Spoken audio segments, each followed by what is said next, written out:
जो रखे मसालों को हर समय फ्रेश। पश्चिम एशिया में जारी तनाव और वैश्विक सप्लाई चेन पर बढ़ते दबाव के बीच भारत सरकार ऊर्जा और उर्वरक सुरक्षा को लेकर लगातार सक्रिय नजर आ रही है। सरकार का कहना है कि देश में पेट्रोलियम उत्पादों और उर्वरकों का पर्याप्त स्टॉक मौजूद है और आने वाले कृषि सीजन के लिए भी किसी तरह की कोई उर्वरक की आशंका की कमी की स्थिति नहीं है। एलपीजी उत्पादन बढ़ाने को लेकर अमेरिका और खाड़ी देशों के साथ तमाम प्रकार की साझेदारियों को मजबूत किया जा रहा है, तो वहीं सरकार बहुस्तरीय रणनीति पर भी लगातार काम कर रही है। पेट्रोलियम एवं प्राकृतिक गैस मंत्रालय की संयुक्त सचिव सुजाता शर्मा ने कहा कि भारत में उर्वरक और ईंधन का पर्याप्त स्टॉक है और आगामी सीजन के लिए उर्वरक की भी पर्याप्त उपलब्धता है। उन्होंने ये भी बताया कि एलपीजी रिफाइनरी का उत्पादन प्रतिदिन 50,000 टन तक पहुंच गया है और अमेरिका समेत कई देशों से ऊर्जा स्रोत बढ़ाने पर भी जोर दिया जा रहा है। साथ ही मंत्रालय ने लोगों से घबराहट में बुकिंग न करने की भी सलाह दी।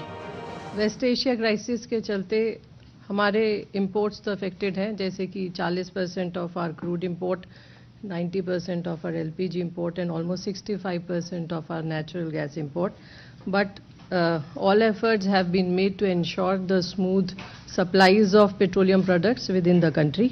और इसके चलते जैसा आप जानते हैं कि रिफाइनरी प्रोडक्शन एलपीजी का इंक्रीज किया गया है and it is touching around 50,000 tonne per day now.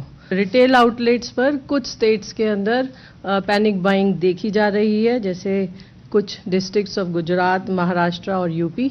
और जो मेन कारण एनालिसिस के बाद जो समझ में आ रहा है वो ये है कि कुछ तो एग्रीकल्चर डिमांड है और इसके अलावा कुछ बल्क जो डिमांड है वो भी रिटेल आउटलेट्स पर शिफ्ट हुई है. इसके अलावा जो प्राइवेट सप्लायर्स थे उनकी डिमांड भी public sector oil marketing companies के रिटेल आउटलेट्स पर शिफ्ट हुई है. वहीं उर्वरक विभाग की संयुक्त सचिव अपर्णा एस शर्मा ने कहा कि देश में उर्वरकों की उपलब्धता वर्तमान में बेहद मजबूत और आरामदायक स्थिति में है. उन्होंने किसानों को भरोसा दिलाते हुए कहा कि आने वाले समय में भी उर्वरक की पर्याप्त उपलब्धता बनी रहेगी और किसी प्रकार की कोई कमी नहीं होगी. The overall stock position of fertilizer in the country remains comfortable.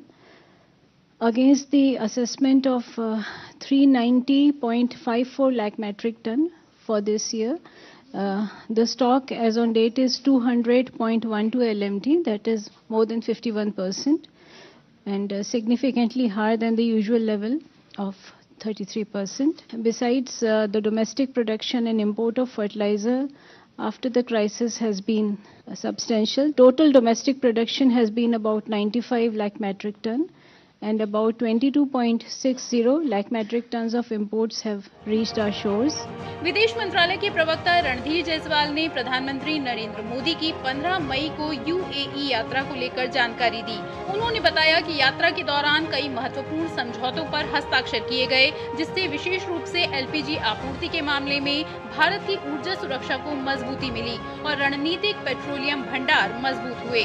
There were agreements on investments, so flow of fresh investments from Abu Dhabi, from UAE into India, into Indian entities in infrastructure and other sectors.